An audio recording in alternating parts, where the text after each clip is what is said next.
والليل إذا يغشى والنهار إذا تجلى وما خلق الذكر والأنثى إن سعيكم لشتى فأما من أعطى واتقى وصدق بالحسنى فسنيسره لليسرى وأما من بخل واستغنى وكذب بالحسنى إلى آخره صدق الله مولانا العظيم۔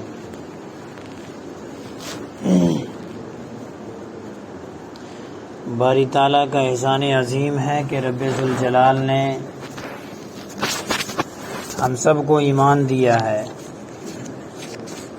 ہم سب کو مسلمان بنایا ہے۔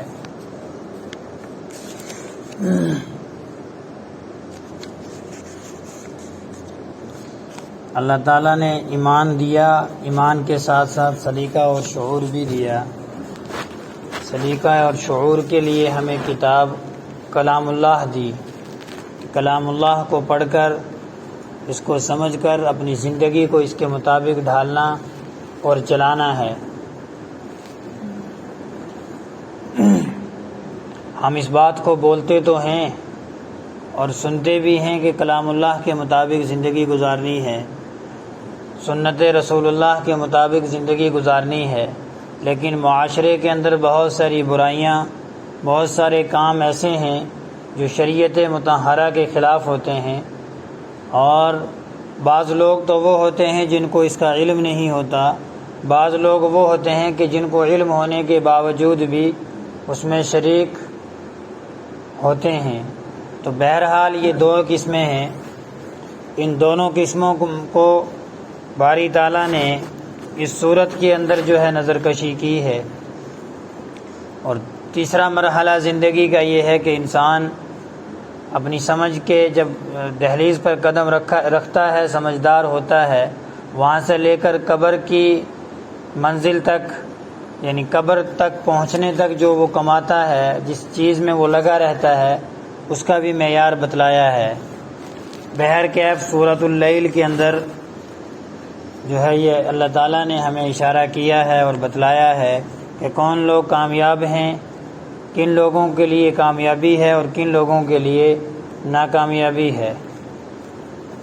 تفسیر کا جو سلسلہ شروع ہے، اس سے مقصد سننے اور سنانے کا یہی ہے کہ ہماری زندگیوں میں قرآن آ جائے، ہم قرآن پر عمل کرنے والے بن جائیں، سنت رسول ہماری زندگیوں کے اندر زندہ ہو جائے، ہم حدیث رسول کی پیروی کرنے والے بن جائیں۔ یہ نہ ہو کہ ہم قرآن کریم کو سن بھی رہے ہیں، سمجھ بھی رہے ہیں، اور اس کے مطابق ہم زندگی نہیں گزار رہے ہیں، تو یہ پھر سننے کے بعد، سمجھنے کے بعد، یعنی علم ہو جانے کے بعد گناہ میں مبتلا رہنا، یہ جو ہے ڈبل جرم ہوتا ہے۔ اللہ تعالی ہم سب کو صحیح سمجھنے کی توفیق نصیب فرمائے اور اس پر عمل کرنے کی توفیق نصیب فرمائے۔ سورۃ اللیل کی ابتدا اللہ تعالیٰ نے قسموں سے شروع کی ہے۔ بسم اللہ الرحمن الرحیم، شروع اللہ کے نام سے جو بے حد مہربان، نہایت رحم کرنے والا ہے۔ واللیل اذا یغشی، یہ پہلی قسم ہے، قسم ہے رات کی جب وہ چھا جائے۔ والنہار اذا تجلی، اور دن کی جب اس کا اجالا پھیل جائے۔ وما خلق الذکر والانثی، اور اس ذات کی جس نے نر اور مادہ کو پیدا کیا، یعنی اللہ تعالیٰ نے خود اپنی قسم کھائی ہے۔ ان سعیکم لشتی، کہ حقیقت میں تم لوگوں کو کوششیں الگ الگ قسم کی ہیں، یعنی تم لوگ جو کوشش کر رہے ہیں مجھ تک پہنچنے کی، ان کوششوں کا معیار الگ الگ قسم کا ہے۔ کوششوں سے مراد اعمال ہیں، مطلب یہ ہے کہ انسانوں کے اعمال مختلف قسم کے ہیں، اچھے بھی ہیں اور برے بھی ہیں، اور ان اعمال کے نتائج بھی مختلف ہیں۔ جیسا کہ آگے آ رہا ہے، یہ بات کہنے کے لیے رات اور دن کی قسم کھانے کا شاید یہ مقصد ہے کہ جس طرح رات اور دن کے نتائج مختلف ہیں، یہ پچھلی سورہ میں بھی اس کی تفسیر جو ہے گزری ہے، اسی طرح نیکی اور بدی کے نتائج بھی مختلف ہیں، اور جس طرح اللہ تعالیٰ نے نر اور مادے کی خاصیتیں الگ الگ رکھی ہیں، اسی طرح اعمال کی بھی جو ہے خصوصیتیں جدا جدا ہیں۔ اعمال انسان کی زندگی میں دو طرح کے ہوتے ہیں، یا تو اچھے ہوتے ہیں یا برے، یا پھر دونوں اعمال ہوتے ہیں، بعض اعمال اس کے اچھے ہیں اور بعض برے۔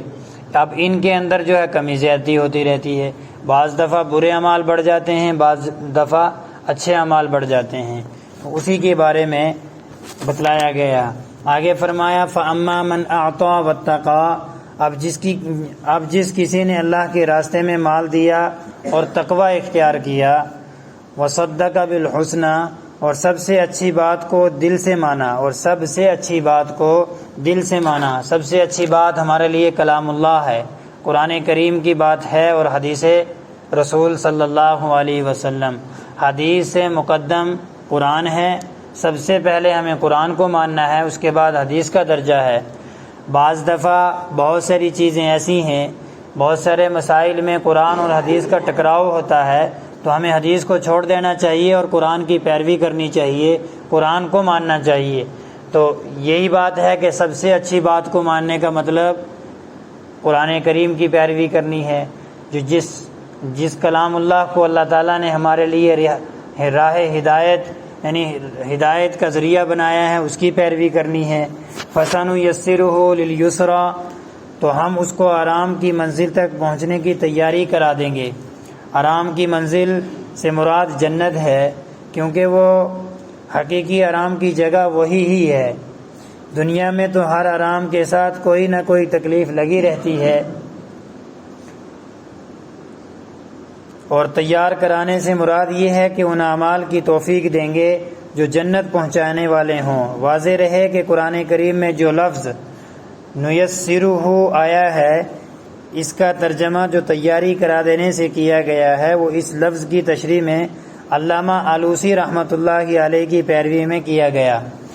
یعنی اللہ تعالیٰ فرما رہے ہیں کہ اگر تم لوگ تقوی اختیار کرو گے، جو مال تم کما رہے ہو یا میں تم کو دے رہا ہوں کسی بھی اسباب کے ذریعے سے، اس کو تم اللہ کے راستے میں جو ہے خرچ کر رہے ہو اور اچھے اعمال کر رہے ہو، فَسَنُيَسِّرُهُ لِلْيُسْرَى، تو میں تمہارے لیے وہ تمام اعمال جو ہے آسان کر دوں گا جن پر چل کر آپ کے لیے جنت جو ہے آسان بن جائے گی۔ یہ ہے اچھے لوگوں کے بارے میں جو اچھے اعمال کر رہے ہیں۔ آگے اللہ تعالیٰ فرما رہے ہیں وَأَمَّا مَنْ بَخِلَ وَاسْتَغْنَى، اور رہا وہ شخص جس نے بخل سے کام لیا اور اللہ سے بے نیازی اختیار کی، وَكَذَّبَ بِالْحُسْنَى، اور سب سے اچھی بات کو جھٹلایا۔ سب سے اچھی بات قرآن کریم کی نہ مانی، حدیث رسول کی نہ مانی، یعنی شریعت مطہرہ پر عمل نہیں کیا، تو سب سے اچھی بات تو یہ ہے، تو اس کو نہیں مانا، جھٹلایا، تو اس کے لیے فَسَنُيَسِّرُهُ لِلْعُسْرَى، کہ تو ہم اس کو تکلیف کی منزل تک پہنچنے کی تیاری کرا دیں گے۔ یہ ایک وارننگ ہے، جیسے جنت میں جانے کے لیے ایک بشارت دی گئی کہ تیاری کرا دو اس کو جو ہے اس کے آسائش اور آرام کی، یہ شہنشاہانہ انداز ہوتا ہے۔ تو اللہ تعالیٰ نے اسی شہنشاہانہ انداز کے اندر یہ بات فرمائی ہے کہ اگر شریعت کی پیروی نہیں کرو گے، میری بات نہیں مانو گے، قرآن کی بات کو نہیں مانو گے، حدیث کی بات کو نہیں مانو گے، تو یہ تمہارے لیے بدقسمتی کا سب سے بڑا جو ہے بدقسمتی ہوگی، اور آپ افسوس کریں گے۔ تو ایسے لوگوں کے لیے ہم تیاری کرا دیں گے جہنم کی، بولتے ہیں جہنم کا ٹکٹ کٹوا دیں گے۔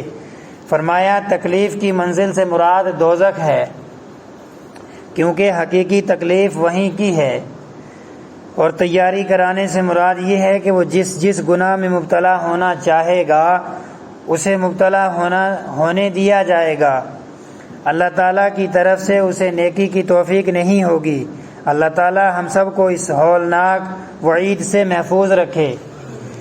جب انسان اللہ سے دور ہٹنے کی کوشش کرتا ہے اور اللہ کے احکام کی بغاوت پر اتر آتا ہے، تو اللہ تعالیٰ اس سے کھرے اعمال، اچھے اعمال کی توفیق بھی چھین لیتا ہے۔ میں نے بتلایا پچھلے جمعے میں کہ جب انسان ایک گناہ کرتا ہے اور توبہ نہیں کرتا تو اس کے دل پر ایک کالا سیاہ دھبا لگ جاتا ہے۔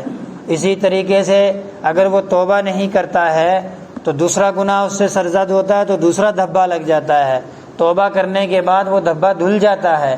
اسی طریقے سے وہ گناہ جوں جوں کرتا رہتا ہے دل پر کالے سیاہ دھبے لگتے رہتے ہیں، یہاں تک کہ اس کا دل مردہ ہو جاتا ہے، اور نیکیاں اس کے دل پر، اچھائیاں، نیک باتیں اور اچھی باتیں اس کے دل پر اثر کرنا چھوڑ دیتی ہیں۔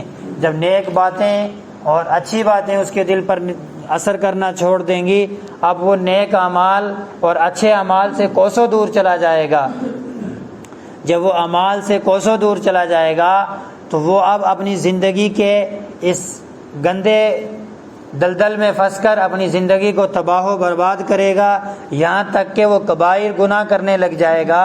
جب کثرت سے انسان گناہ کبیرہ کا ارتکاب کرنا شروع کر دیتا ہے، اللہ تبارک و تعالی کثرت کبائر کی بنا پر توبہ کی توفیق کو بھی چھین لیتے ہیں اور نیک اعمال کی توفیق کو بھی چھین لیتے ہیں۔ فَسَنُيَسِّرُهُ لِلْعُسْرَىٰ سے مراد یہی ہے کہ ہم اس سے جو ہے نیک اعمال کی توفیق کو ہی چھین لیں گے، اس کے لیے ان اعمال پر چلنا آسان کر دیں گے جس راستے کو وہ اختیار کر رہا ہے۔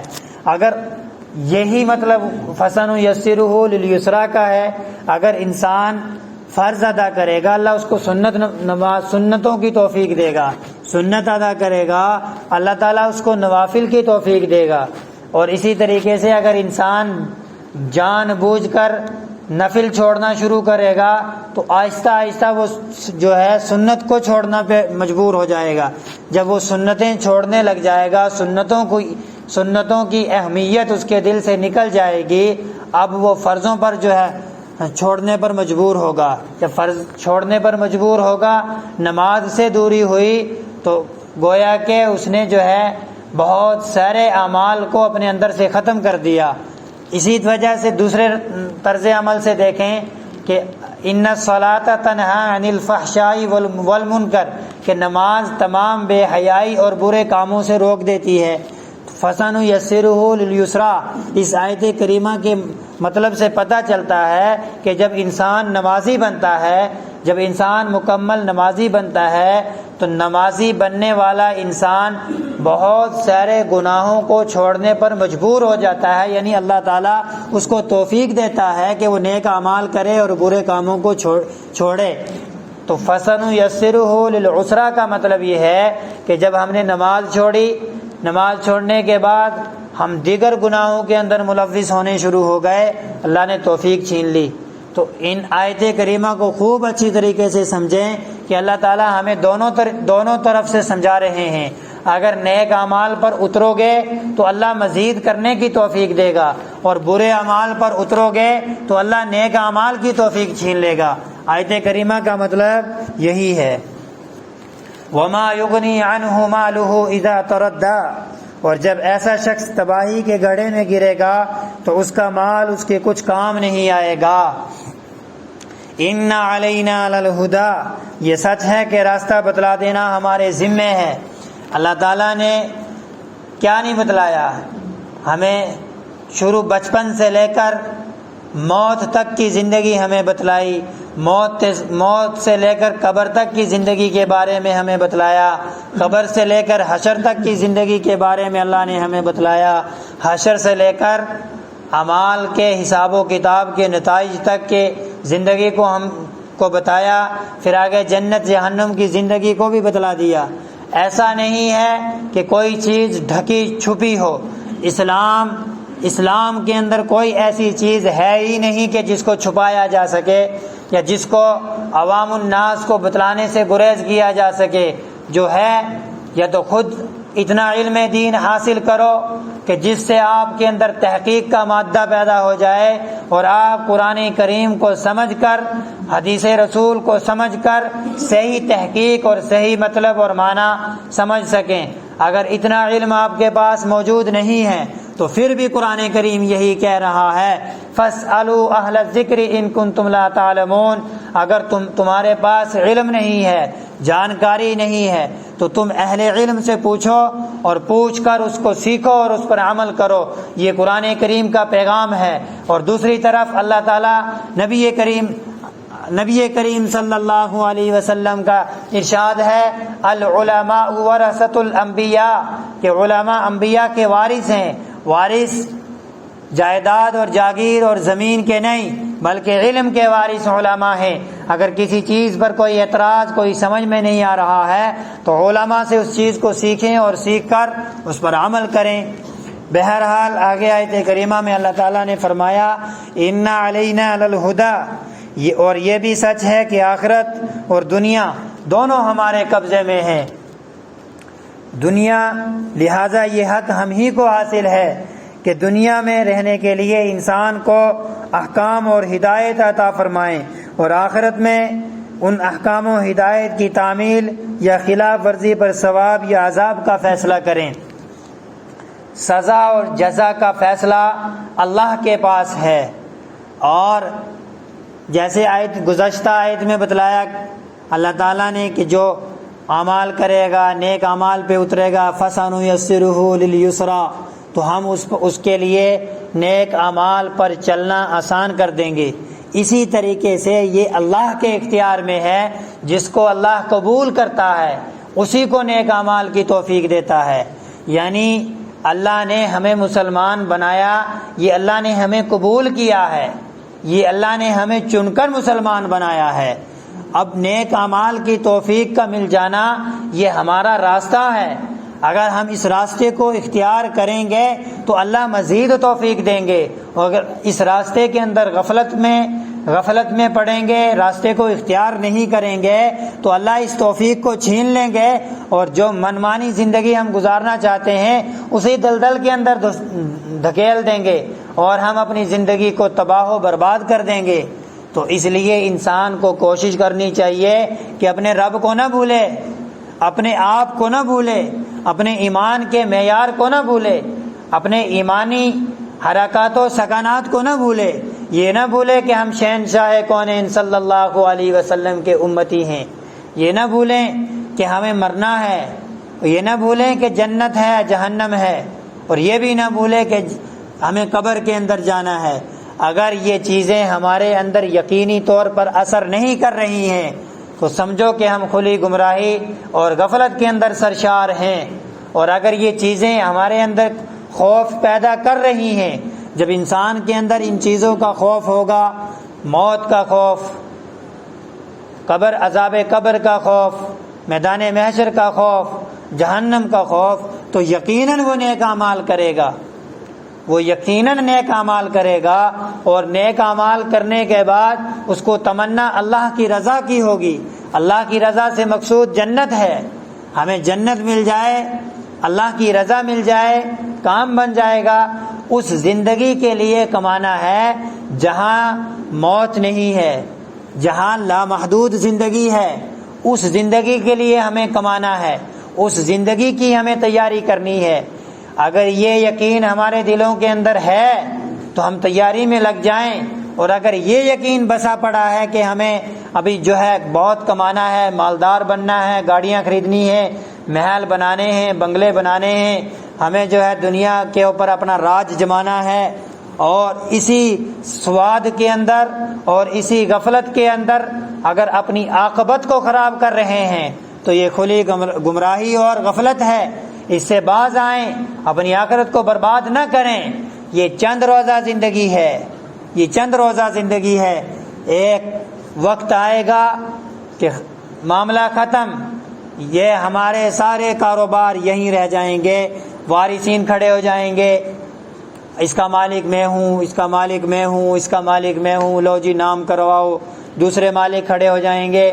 ہمارا یہ ہے کہ نہلایا دھلایا لے کر قبر میں چھوڑ کر آ گئے، اب مالک اسی کے جو پوری زندگی، جس زندگی کو جس مقصد کے لیے اس نے اپنی جنت کو برباد کیا، اپنی جو ہے قبر والی زندگی کو برباد کیا، اپنے رب سے اپنے رشتوں کو توڑا، احکام الہی کے جنازے نکالے، سنت رسول کے جنازے نکالے، اللہ کو ناراض کیا، آج اس معاملے کے، اس جاگیر کے، اس جائیداد کے کوئی دوسرا مالک کھڑا ہو رہا ہے، اور اس کو بغیر اس جائیداد کے لے کے اس قبر کے اندر رکھ دیا جائے گا۔ اب اس کے پاس صرف اور صرف دو اعمال بچے ہیں، کذبہ بالحسنی اور صدقہ بالیسری، یعنی نیک اعمال اور برے اعمال، یہی جو ہے کام دیں گے۔ نیک اعمال اور برے اعمال، نیک ہوں گے تو اللہ تعالیٰ نے جو وعدہ فرمایا وہ کیا جائے گا، برے ہوں گے جو وعدہ فرمایا وہ کیا جائے گا۔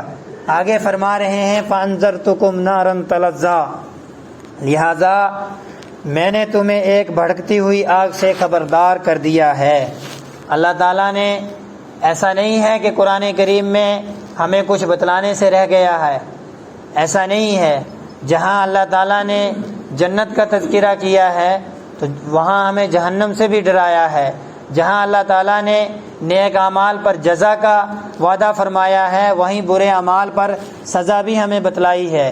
تو ہماری زندگی سے، ہمارے اس طرز عمل سے، ہمارے اس زندگی کے چال و چلن سے، رفتار سے کوئی چیز ڈھکی چھپی نہیں ہے۔ خدا کے لیے اپنی آخرت کو اس چند ٹکے کی دنیا کے مقابلے میں برباد نہ کریں۔ یہ دنیا نبی کریم صلی اللہ علیہ وسلم کی حدیث بھی ہے، الدنیا جیفا، ایک مردار کی طرح سمجھیں ہم اس کو، کہ گل سڑنے والی چیز ہے، ختم ہو جانے والی چیز ہے، لیکن آخرت کی زندگی وہ ہے کہ جو نہ کبھی ختم ہوگی۔ اگر انسان نے اللہ کی ذات کا انکار کیا اور شریعت مطہرہ کا انکار کیا، قرآن کا انکار کیا، جہنم میں چلا جائے گا اور وہاں کبھی موت نہیں آئے گی، رنگ برنگے عذاب۔ اور اگر اسی طریقے سے اللہ کی مان کر زندگی گزار لی، جب وہ جنت میں چلا جائے گا وہاں موت نہیں آئے گی، 60-70 سالہ زندگی نہیں ملے گی، وہاں لامحدود زندگی ملے گی۔ صرف وہاں ایک ہی چیز کا احساس رہ جائے گا کہ جو ہم نے اعمال کے اندر کمی کی ہوگی، ہم نے اپنے سے بڑے یعنی زیادہ اعمال کرنے والے متقی، پرہیزگار، صالحین، صدیقین، شہداء، ان لوگوں کے درجات کو دیکھ کر یہ افسوس کریں گے، اللہ یہ اتنے مقام پر پہنچے، کاش ہم بھی ان کے جیسے اعمال کر لیتے، ہم بھی وہاں پہنچ جاتے۔ تو یہ تو چیز رہے گی۔ تو اس لیے جو ہے جنت میں جانے کے لیے ہم اس چند ٹکے کی زندگی کو، چند دنوں کی زندگی کو آئیڈیل بنا کر اس عاقبت کو، اس لامحدود زندگی کو خراب نہ کریں۔ سمجھنے کے لیے اپنے دماغ کو، اپنے دل و یقین کو حاضر کریں، اپنے اس دل کو حاضر کریں کہ یہ زندگی کچھ نہیں ہے، اصل زندگی وہی ہے جس کی ہمیں تیاری کرنی ہے۔ فرمایا لا یصلاھا الا الاشقی، اس آگ میں کوئی اور نہیں، وہی بدبخت داخل ہوں گے۔ کون بدبخت؟ جنہوں نے اس سچائی کو، الذی کذب وتولی، جس نے حق کو جھٹلایا اور منہ موڑا۔ یعنی ہم اللہ تعالیٰ کے کلام پاک کے اندر جو احکام، سنت رسول جو نبی علیہ الصلوۃ والسلام کی احادیث میں بتلائی جا رہی ہیں، منہ موڑنے کے دو مطلب ہیں۔ ایک تو ہے کہ کفار و مشرکین نے اس کو سرے سے ہی نہیں مانا، وہ تو ہو گیا بڑا کفر، اور ایک یہ ہے کہ ایمان لانے کے بعد بھی لا الہ الا اللہ محمد الرسول اللہ پڑھ لینے کے بعد، نبی کریم صلی اللہ علیہ وسلم کو برحق ماننے کے بعد، کلام اللہ کو برحق اور سچی کتاب ماننے کے بعد، اللہ کو واحد مشکل کشا اور معبود حقیقی ماننے کے بعد بھی احکام الہیہ میں کوتاہی برت رہا ہے، یہ بھی ایک منہ موڑنا ہے، یہ بھی ایک اللہ کے احکامات سے دور ہونا ہے۔ تو یہ چھوٹی چھوٹی غلطیاں یا کبائر گناہ کو اتنے کثرت سے وہ کر رہا ہے کہ اس کو حلال حرام کی بھی تمیز نہ رہنے لگی۔ تو ان احکام کا مطلب، ان اعمال کا مطلب بھی یہی ہے۔ تو ہم بڑے میں تو نہیں ہیں، لیکن چھوٹے جو ہے اعمال کے اندر ہم بھی ملوث ہیں۔ تو اس لیے اپنے اللہ کے حضور پکی سچی توبہ کر کر کھرے اعمال پر اترنے کی کوشش کریں۔ وَسَيُجَنَّبُهَا الْأَتْقَى، اور اس سے ایسے پرہیزگار شخص کو دور رکھا جائے گا۔ پرہیزگار، متقی، جو اللہ سے ڈرنے والے لوگ ہیں، اللہ کا خوف و خشیت اپنے دلوں کے اندر بسائے ہوئے ہیں، نیک اعمال کرنے والے ہیں، تو اس آگ سے نیک لوگوں کو دور رکھا جائے گا۔ الذی یؤتی مالہ یتزکا، اور جو اپنا مال پاکیزگی حاصل کرنے کے لیے اللہ کے راستے میں دیتا ہے۔ مال کا تذکرہ خاص طور پر سورۃ الضحیٰ میں اور سورۃ اللیل میں اور دیگر بہت ساری صورتوں میں اللہ تعالیٰ نے ذکر کیا ہے۔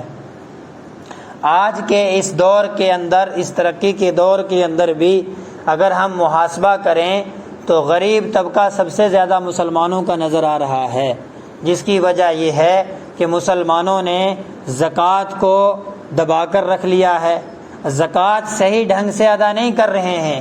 جو زکوٰۃ کے مستحق لوگ ہیں ان لوگوں تک زکوٰۃ کو نہیں پہنچا رہے ہیں، یا جو صدقات واجبہ مثال کے طور پہ صدقۃ الفطر اور اسی طریقے سے زکوٰۃ کو بھی یہی الفاظ سے ہم جو تعبیر کریں گے، تو ان کو صحیح ڈھنگ سے ہم استعمال کریں اپنے مسلمان جو ہے کمیونٹی پر۔ سب سے پہلا حق ہے اپنے پریوار کے لوگوں کو دیکھیں، اپنے علاقے کے لوگوں کو دیکھیں، اپنے علاقے کی ضروریات کو دیکھیں۔ اگر علاقے میں لوگ نہیں مل رہے ہیں پھر جو ہے ضلع کے لوگوں کو دیکھیں، ضلع میں نہیں مل رہے ہیں تو پڑوس والے ضلع میں دیکھیں، وہاں نہیں مل رہے ہیں اسٹیٹ میں دیکھیں، اگر اسٹیٹ میں نہیں مل رہے ہیں پھر باہر کا رخ کریں اور مدارس اسلامیہ اور دینی مراکز کے بارے میں خیال کریں۔ تو اپنی بستیوں میں خیال رکھیں کہ کون غریب ہے، ان غریبوں کی آہیں بھی ہمیں بہت دور تک پہنچائیں گی۔ کشمیر کے اندر چند سال پہلے جو ہے پانی کا سیلاب آیا، بہت تباہی مچی تھی۔ وہ علماء جو جید علماء ہیں، بہت پہنچی ہوئی ہستیاں، انہوں نے جب دورہ کیا تو 2 وجوہات کی بنا پر عذاب کا جو ہے انہوں نے وجہ بتلائی۔ پہلی وجہ یہ کہ لوگوں نے اپنی زکوٰۃ کو دبا کر رکھا ہے، لوگ زکوٰۃ نہیں نکالتے، اس لیے اللہ کا عذاب آیا۔ دوسرا، گناہ کبیرہ کا ارتکاب کھلے عام ہو رہا ہے، جس میں زنا سر فہرست نام لیا گیا۔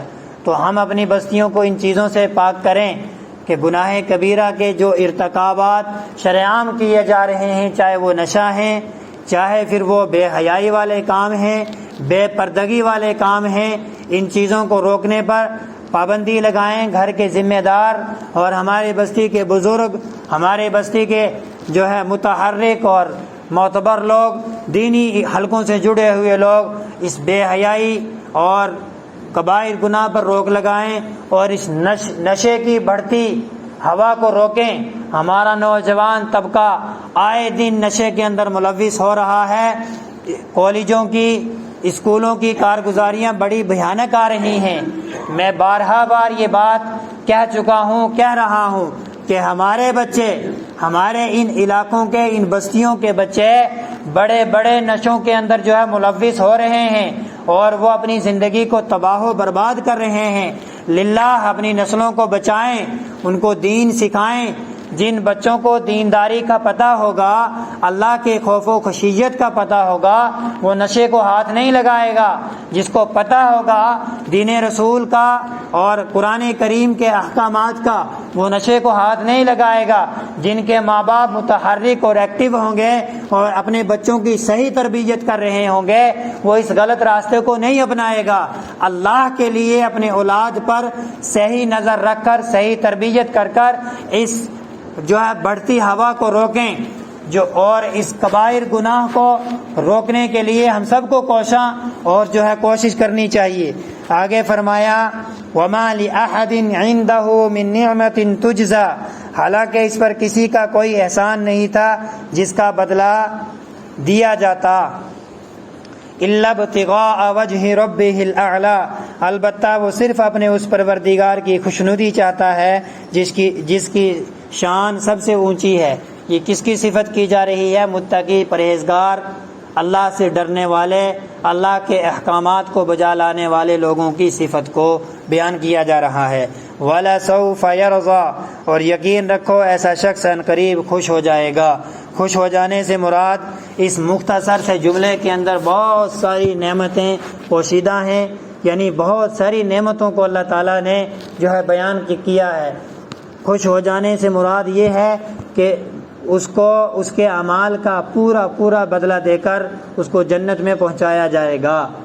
اس کا ایک بھی چھوٹے سے ادنا سے اعمال کو بھی رد نہیں کیا جائے گا۔ اب اس سے بڑی نعمت کیا ہو سکتی ہے؟ اور وَلَسَوْفَ يَرْضَىٰ، اس سے بڑی نعمت کیا ہو سکتی ہے کہ جب ہم نیک اعمال کا ارادہ کر لیں اور نیک اعمال کرنے لگ جائیں تو اللہ تعالیٰ ہمیں مزید نیک اعمال کی توفیق دیتا ہے، اور اللہ تعالیٰ ہمیں گناہوں سے بچنے کی توفیق بھی دیتا ہے۔ اگر ہم نماز کی پابندی 5 جگانہ فرائض کی پابندی کر لو، جو بے نمازی لوگ ہیں، ہاتھ جوڑ کر کہہ رہا ہوں 5 جگانہ نماز کی پابندی، فرائض کی پابندی کر لو، اللہ کی ذات سے مجھے امید ہے کہ جب آپ 5 جگانہ فرائض کی پابندی کرنے لگ جاؤ گے، اللہ تعالیٰ تم لوگوں کو سنت کی توفیق ضرور دے گا، اور جب تمہیں سنت کی توفیق اللہ تعالیٰ دے دے گا، نوافل کی بھی توفیق دے گا۔ 5 گانا نماز کے فرائض پر بھی تو اتر آؤ، مجبور کر دیا ہے 5 گانا فرائض پر اترنے کے لیے۔ بارہا بار یہ کہا جا رہا ہے کہ ہمارے حالات سازگار نہیں ہیں، ہمارے حالات درست نہیں ہیں، ہمارا اللہ ہم سے راضی نہیں ہے، اللہ ناراض ہے، اس وجہ سے امت مسلمہ کو یہ حالات دیکھنے پڑ رہے ہیں۔ بار بار سمجھایا جا رہا ہے کہ قرآن کریم کے اندر اللہ تعالیٰ نے سب سے زیادہ کئی سو آیات میں اللہ تعالیٰ نے نماز کا حکم دیا ہے کہ نماز کو قائم کرو، نماز کو قائم کرو۔ گھروں میں جا جا کر بھی دعوت دی جا رہی ہے، لیکن شرم آنے والی نہیں ہے، ہمارے چہرے پر ناک نہیں ہے۔ کیوں؟ اس لیے کہ ایمان ہمارے دلوں کے اندر سے ختم ہوتا جا رہا ہے۔ اگر شرم کی بات ہوتی تو یہ کلام اللہ ہے، یہ اللہ کا قرآن ہے، یہ اللہ کا پیغام ہے، جس پیغام کی وجہ سے ہمیں شعور ملا، سلیقہ ملا، تو ہم نماز پڑھنے کے لیے آ جایا کرتے۔ نماز پڑھ کر مولوی پر احسان کرنا نہیں ہے، نماز پڑھ کر اپنے ماں باپ پر، اپنے خاندان پر احسان نہیں ہے، اللہ پر احسان نہیں ہے۔ نماز پڑھو گے تو تمہاری آخرت ٹھیک ہوگی، نہیں پڑھو گے تو اپنی جان پر، اپنے نفس پر ظلم کر رہے ہو، اپنی آخرت کو برباد کر رہے ہو، اپنی بنی بنائی جنت کو تباہ و برباد کر رہے ہیں۔ کسی پر کوئی احسان نہیں ہے اگر تم نماز پڑھنے لگ جاؤ گے، اور اگر پڑھ کر جو ہے اللہ کو منا لیا تو اپنی زندگی کو کامیاب بنا لو گے۔ تو اس لیے اس دھوکے سے نکل کر چلے آؤ مساجد میں، ان مساجد کو آباد کر لیں، مت نہ لیں ان کی بد دعائیں۔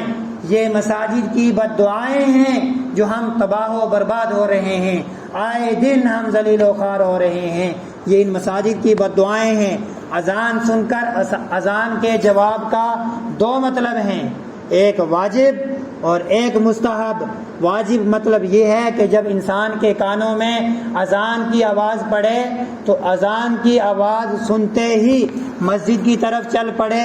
یہ اذان کا مطلب یہ نہیں ہے کہ اذان کے الفاظ دہراؤ، پہلا مطلب اذان کا یہ ہے، اذان کے جواب کا مطلب یہ ہے کہ ہم فوراً نماز کے لیے چل پڑے، نماز کی تیاری میں نکل جائیں، جو کہ ہر مسلمان پر واجب ہے۔ دوسرا مطلب اذان کے جواب کا یہ ہے کہ جو الفاظ مؤذن کہہ رہا ہے ان الفاظ کو دہراتا رہے، یہ مستحب عمل ہے، یہ مستحب عمل ہے۔ لیکن واجب جواب سمجھ لیجئے، واجب جواب اذان کا یہ نہیں ہے کہ ہم مؤذن کے الفاظ کو دہرائیں، یہ واجب، یہ مستحب ہے۔ واجب یہ ہے کہ ہم نماز کے لیے آئیں۔ تو اس لیے اذان سن کر اگر ہم مسجد میں نہیں آ رہے ہیں تو ڈبل گناہ، ایک اذان سنی، دوسرا نماز چھوڑی، 2 پاپ ہم ایک وقت میں کر رہے ہیں۔ اللہ کے لیے اپنی عاقبت کو خراب نہ کریں، ان مساجد کو آباد کریں۔ اللہ پاک ہم سب کو جو ہے مساجد آباد کرنے کی توفیق نصیب فرمائے، اور ہمیں حیا نصیب فرمائے اس بات کی کہ ہم قرآن کریم کو بار بار سن کر، اور اس بات کا ہمیں یقین ہو گیا ہے کہ اللہ نے ہمیں نماز ہم پر 5 وقتہ فرض کی ہے، اس کے باوجود بھی ہم جو ہے اپنی بے حیائی اور بے شرمی کی وجہ سے اس نماز کو چھوڑ رہے ہیں۔ معاف کرنا، الفاظ سخت ہیں، بڑے چھوٹوں سب کے لیے استعمال کیے جا رہے ہیں، لیکن مجبوری بن چکی ہے ہم لوگوں کی یہ کہنے کے لیے کہ یہ ہماری بے حیائی نہیں، بے شرمی نہیں تو اور کیا ہے۔ اللہ تعالی ہمیں اس بے حیائی اور بے شرمی سے نکال کر اپنے احکام کی پابندی کرنے کی توفیق نصیب فرمائے۔ وآخر دعوانا الحمد للہ رب العالمین۔